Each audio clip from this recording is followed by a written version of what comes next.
Nature of Society, Part 1, Session 6. Last week we dealt with the canons of good taxation as prescribed by Adam Smith, an 18th century economic philosopher considered the father of Western economics.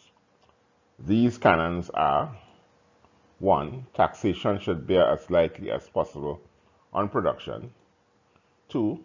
Taxation should bear equally on all. 3. Taxation should be easy to assess and collect. 4. Taxation should be paid by the person to whom it is levied against. 5. Taxation should be certain in amount. Have we had a look at this during the week? Have we compared this to the current tax regimes in our individual countries? Do we have any observations to share? The question now arises as to how such a tax regime could be devised that will incorporate these canons and that will be acceptable to society. We will spend this first half looking at such a regime as recommended by Adam Smith. We will use the production profile of immigrants that we have used in the past. And here we have the production profile when land is all appropriated, and wages is determined by the amount a man could get on the least productive site. We repeat here the assumptions made in this model before. 1. Each block column in our profile represents the production profile of the equal skill and effort by one man. That for each site, equal skill and effort is expended, which produces the varying levels of production from the best sites to the worst sites. 2. The production profile is for all types of human activity: commercial, industrial, agricultural, residential, recreational. 3. The production profile value is depictive of the type of human activity being undertaken. Commercial activity yield higher values than do industrial or agricultural. Residential and recreational activities yield the lowest. There is a source of value in the production profile that is not created by the landholder that can be looked at as a source of taxation. This source is the rent or net product that accrues on each site, each profile or site as a result of: 1. The natural resources located at the site, which is considered valuable by the community. This value has not been created by the actions of the landholder. The landholder is just the fortunate recipient of this value. 2. The location of the site, which lends itself as a prime location for commercial activity, where members of the community regularly commute or have easy access to such town centers. Again, the increased values attainable here are not due to the actions of the landholder, but to the patronage made to businesses at these locations. Again, the landholder is just the fortunate recipient of this value. 3. Lands that have higher agricultural yield than others owe this only to Providence and not to the actions of the landholder. The landholder is just the fortunate recipient of these increased values. This rent that the better sites enjoy are due to Providence or have been created as a result of society's demand or patronage placed on them. It is natural and just for the community to demand from this landholder a fee for the benefit he derives over and above what he would normally benefit for the use of these valuable lands. This fee, for the moment, we will call the communal due, and when collected, it is then for the community to use this revenue for the entire community's benefit. We will discuss in future sessions what the quantum of this communal due shall be, but for the time being, we are only interested in the principle of the communal due. What do we think of this principle? Let me get your responses and we can discuss while we take a short break now.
We must state at the outset that it is in the nature of man to demand security of tenure on the land that he holds, although all men have equal rights to land.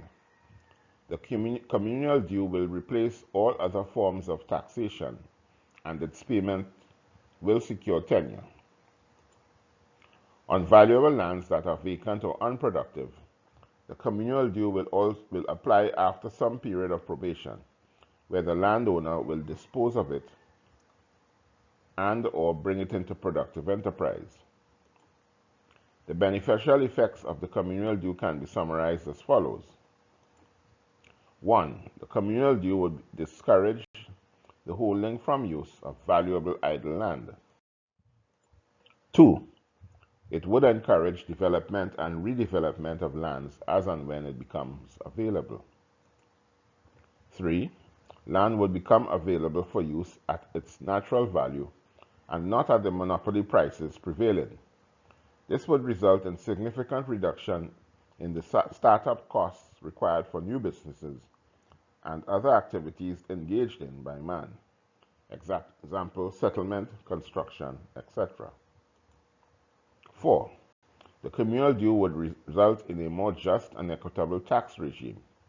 It would be applied in line with ability to pay, and its application would result in the restoration to the community in general of a value which the community as a whole has created. 5.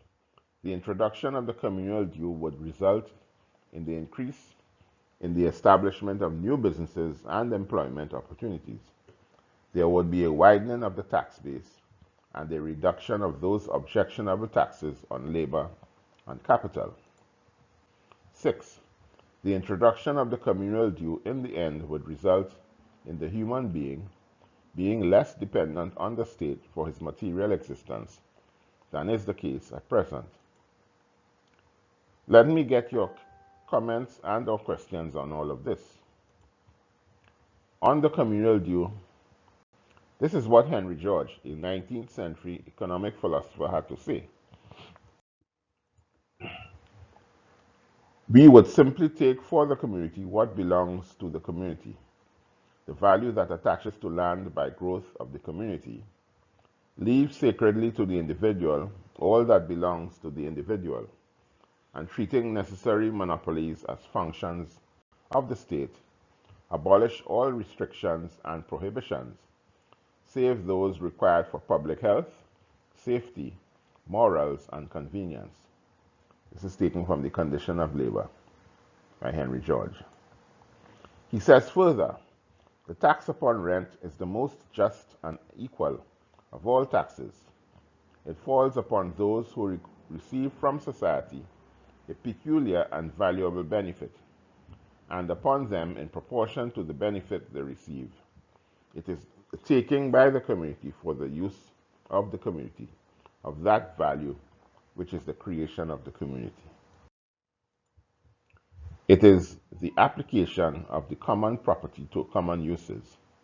When all rent is taken by taxation for the needs of the community, then will the equality ordained by nature be attained. No citizen will have an advantage over any other citizen, save as is given by his industry, skill, intelligence, and each will obtain what he fairly earns. Then, but till then, will labor get its full reward, and the capital its natural return. It's taken from Progress and Poverty. During the week, have a look at the community in which you live, particularly those areas of valuable lands. Determine if these sites are optimally utilized, and if not, try to determine why. Come back next week with your observations and let's discuss. Next week, we will consider this issue further. Before we end, I would like again to let you attendees know that unsustainable development is an educational offering devoted to the dissemination of all of its courses to all of mankind, and to those who have the English language as their official language in the first instance, and to all eventually all over the world. To make this possible, and because we do not charge a fee for this dissemination, we rely wholeheartedly on monetary donations to meet the cost of achieving these goals. If you have found these sessions useful thus far and would like others to have access to them, we would gratefully accept your donations, should you be inclined to offer them. You can send donations to our PayPal account at the email address notebroker2001@yahoo.com. Thank you for your kind gesture. As indicated before, you can communicate with us by going to our Facebook page on Sustainable Development or our website on sustainabledevelopment.com or our YouTube channel, Balancing the Economy. We will respond to all your comments or questions. You can also subscribe to our YouTube channel and press the alert button to get notices that our latest session has been posted. All sessions are archived at our website. Please share with your family and friends and acquaintances.